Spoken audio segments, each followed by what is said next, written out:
Hey guys, Coldbrew here. Welcome back to another raid video. Today we're doing a guide for one of the, end game dungeons that the game has for us for progression. Well, that's the Iron Twins. Why would I be doing a guide for this one? Well, basically, if you happen to have an Emic, right, through the fragment collection that we had for him, Fusion, I think it was, then you are in for a good time, since Emic is key to making a really fast team and a very solid team in terms of clearing through that dungeon. All right, I'll show you guys. It's my fastest time actually with this kind of setup. I'll show you guys the team right now. But the reason you want to be clearing Iron Twins, and especially on Sundays when you have double the loot, okay, double the loot for the same cost of energy, you want to be refreshing also on Sundays. You can if you want refresh every day, but it gets expensive, especially if you're free to play. But once a week, I think it's doable, especially with the clan boss rewards being some gems every single day. So having that in mind, you want to be progressing through and getting awakenings. One of the strongest awakenings a free to play can slowly achieve is a seer. All right, a seer awakening, getting it to 6 stars. Of course, you also need to have seer for her to appear in the shop, and you'll be using the premium currency of this one called the Immortal Soul Essence to slowly get your seer up, and then the Eternal Soul Essence, unless you get really lucky and you find her in the shop here, which can happen. But for me personally, I had to progress through and buy each and every single star from, I think, the 2-star, and I bought 3, 4, 5, and 6-star, and it gets quite expensive, but not as expensive as the legendaries, which takes 300 of the big ones, the Eternal Soul Essences, which is very, very difficult to farm for that one. So let me show you the team in action. And it basically utilizes Emic's Unkillable to make this team work. This Unkillable is a 4-turn cooldown when fully booked.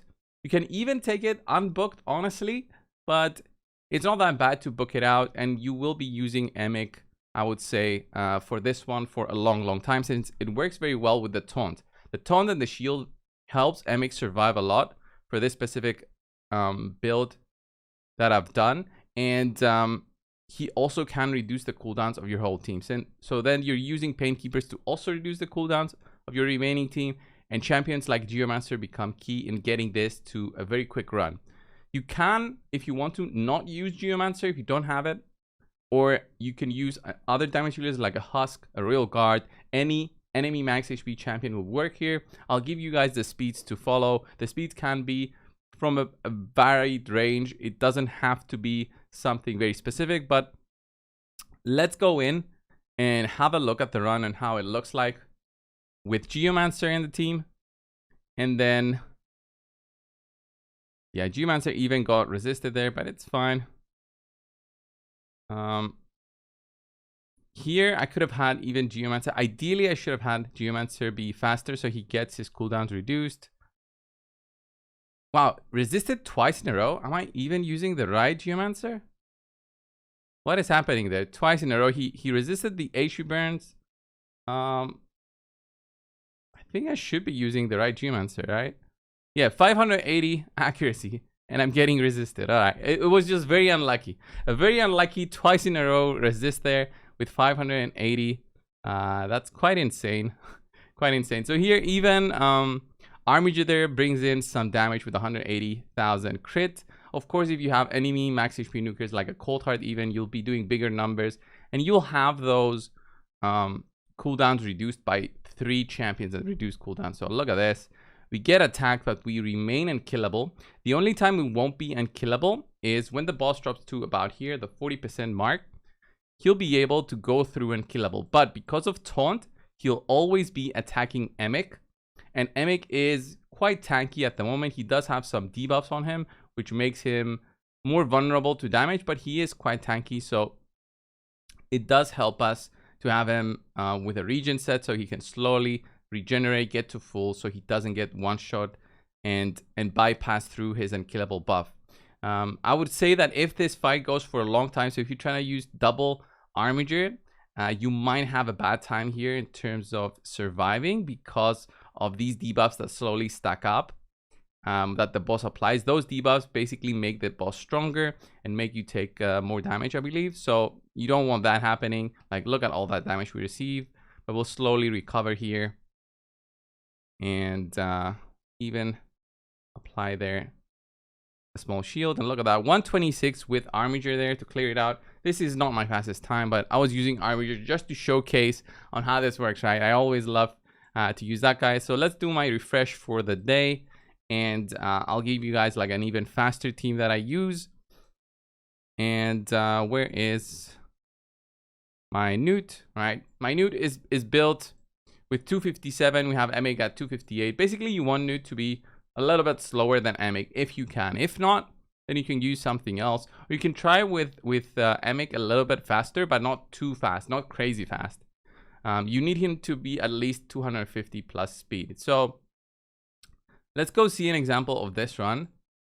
And I don't think Newt will be able to apply his A2, and also the counterattacks will make this slower. So let's have it like this with his A3 to be spamming his A3, which does, ideally it will be doing 10% of the boss's health, but we'll see about that. He also is in Relentless, so I'm not sure about how good that would be for the long term, but for now it's working. We are alive, so there's the extra turn again. Look at how much health the boss has already at 20 seconds. I just need my cooldowns here. There's the Unkillable. Why Newt attacks is because of the defensive masteries here, and now we'll get some cooldowns reduced. There's the Blessed Bash. Look at that, already the boss is at 40%. We'll get some more cooldowns reduced soon enough, and he'll go in for another hit. So here, if we had more HP burns by Geomancer, we would have been at such a good situation to push through.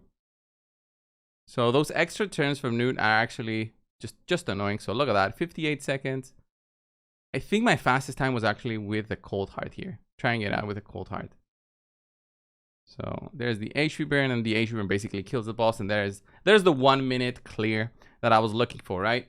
Here we can see Ian Gaming's website where he has an Iron Twins calculator. By the way, if you're building a team and you want to know the stats of the stages, the HH Gaming website has a pretty cool tool called the Stages tool. I'm not sure if it's available to everyone out there or if it's a paid feature, but it does show on how much speed you need for, let's say, stage 15 to go faster before the boss. So 250 is the speed that you need, and that's going to be our speed for Emic at least. And if you're looking to resist the debuffs, you'll need at least 705, which I would suggest 750 resistance. And it's quite a lot if you're looking to also have a lot of speed. So that's why usually we don't run high resistance teams in there. So going back to the calculator, I have Emic at 258. He can be anything above 250, and this will still work. And then everybody else basically needs to be above 220 speed here. Armiger can be anything else that you want. It can be any other enemy max HP damage dealer. The same thing with Geomancer, but Geomancer helps to make the run way quicker. And I'll give you an example of just not having Geomancer there for some reason. You can probably try with double Cold Heart here, and it would work, I would imagine. But let me just try here and see how this would go with my two Cold Hearts. And I have one is quite fast, 253. The other one is at 222. So let's have a look if this works. But here's my team. I just put it in here. 253 and then 222, I think, is the speeds of my other two Cold Hearts.